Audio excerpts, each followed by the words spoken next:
ಇಲ್ಲಿ birthday ಮಾಡತ್ತಾರ್ರಿ. But ನಾ Deere ಮಾಡೋದು ಭಾಳ ದಿವಸ ಐತಿ. ಸೊ ನಾವೊಂದು ಡೇರ್ ಮಾಡ್ತೇರಿ. ಈಗ ಅವ್ರು ಯಾರಂತ ಗೊತ್ತಿಲ್ಲ.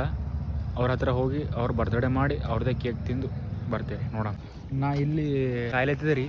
ಯಾಕನೋ ಸ್ಟಾರ್ಟೇ ಮಾಡಿಲ್ಲ. ಯಾರು ಸಲ ಕಾಯ್ಲತ್ತಾರ ಅವರು.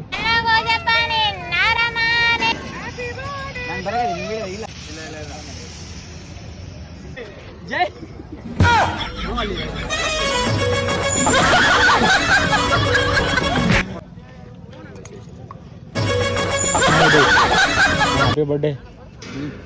ಹಿಂಗೆ ದಪ್ಪ ಅಣ್ಣ Vasu. So guys final Deere complete ಆಯ್ತು. ಬ್ರೋ ಭಾರತ್ ಮಾತಾ ಕೇ. ತಾಹಿರ್ ಬಾಯ್ ಮಜಬೂತ್ ಇದ್ರಿ ನೀವು. ಈಗ ಬರ್ತ್ಡೇ ಬಾಯ್ ನೋಡ್ರಿ. ಬರ್ತಡೇ ಬಾಯ್ ಬಾಪ ಇಲ್ಲಿ. ಬರ್ತ್ಡೇ ಬಾಯ್ಗೆ ಅಲ್ಲಿ ಬಿಟ್ಟು ಅಷ್ಟು ಮಂದಿ ಇಲ್ಲ ಬಾಬಾ ಒಬ್ಬ ಮಾಡಿ. ಸೊ ಫೈನಲಿ ಅಣ್ಣ ಬರ್ತ್ಡೇ ಆಯ್ತು ಅಣ್ಣ. ಪಾರ್ಟಿ ಏನಾರ ಕೊಡ್ತಾರ ಇಲ್ಲೇ? ಕೊಡ್ತಾರಣ್ಣ ನಾಳೆ. ಮ್ಯಾಜಿಕ್ ಕಬಾಬ್ ಅದೇ ಫೇಮಸ್ ಹೊಸಪೇಟೆಯಲ್ಲಿ. ಇಲ್ಲ ನಮ್ಮ ಫ್ರೆಂಡ್ಸ್